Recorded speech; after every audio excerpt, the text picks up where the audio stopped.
Killer nurse. They called it Ward B6. But in the whispers that floated through the corridors of Savers Life General Hospital, it was called something else, the word of death. I heard the rumors before I even stepped into Accra. People said patients sent to that ward rarely made it out alive. Some believed it was cursed. Others said there was an invisible killer that roamed the ward at night. No one had ever seen this killer, but people kept dying. And somehow, everyone feared it, yet no one ever tried to find it. Maybe they feared to try, or the killer does a clean work. They said even nurses and doctors avoided B6 when they could. Families of patients would beg to move their loved ones to another ward. But those who couldn't afford it, or those who wanted their burdened relatives gone, they stayed quiet. I am not just a doctor. I am a private investigator, undercover. I took a job at this hospital for one reason only, to find out the truth behind the mysterious deaths. They say if your loved one is taken to Ward B6 at Savers Life General Hospital, don't bother praying. Just start planning the funeral. Everyone in Accra whispers about it, the word of death. Some say the patients die too fast. Some say there's a spirit nurse that comes in the night. Others believe a real person, someone in uniform, is doing the killings. But no one dares talk openly. Not here. Not in the hospital where lives are meant to be saved. I didn't come here just to save lives. I came to find something. My name is Dr. Nathaniel Kumson. I'm a licensed medical doctor. But behind the white coat and stethoscope, I'm also a private detective, trained and hired to investigate strange deaths in health institutions across the country.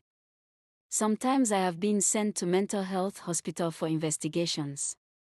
And for the past year, Savers Life General Hospital has been my secret mission.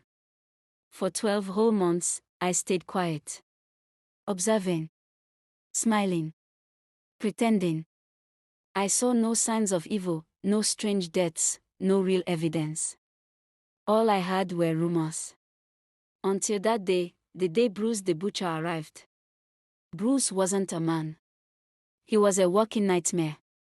A criminal who had shot and robbed dozens. When the police finally caught up with him, they pumped 3 bullets into his chest. He was half dead when they wheeled him into our emergency room. No one cried for him. In fact, some nurses laughed and said, "Let him rot." They moved him to Ward B6, hoping the angel of death visits him, just like that. Everyone nodded in silence. Even the head doctor. The next morning, he was gone. Dead. Just like the rumors. No beeping machines. No alarms. Just a quiet sheet pulled over his face at sunrise. They said the invisible killer nurse had finally claimed her most famous victim. Strangely, I didn't feel shocked. Or angry. I told myself he deserved it. So, I didn't push too hard. But the next death broke me. It wasn't a criminal this time.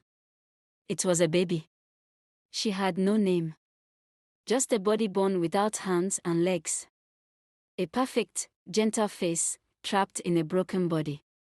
Her parents took one look at her and walked out of the hospital without turning back. She was left behind like trash. But I saw her. I held her. I gave her a name, Nina. I fed her with the help of Amelia. The only nurse I've ever truly trusted in this hospital. She's kind. Soft-spoken. Praised by everyone. Loved by patients. And she's the one who helped me care for Nina. Sometimes I sang to her when she cried at night. Her tiny, soft eyes followed me every time I entered the room. She smiled when I whistled. She loved music. She was 3 months old, and despite her condition, she was growing stronger every day. I remember just yesterday, she giggled when I tickled her round cheeks. I told her, "You are stronger than the world thinks, Nina. You're going to live. You hear me?" But last night, everything changed. I was very busy in the theater. It was a busy day because accident victims were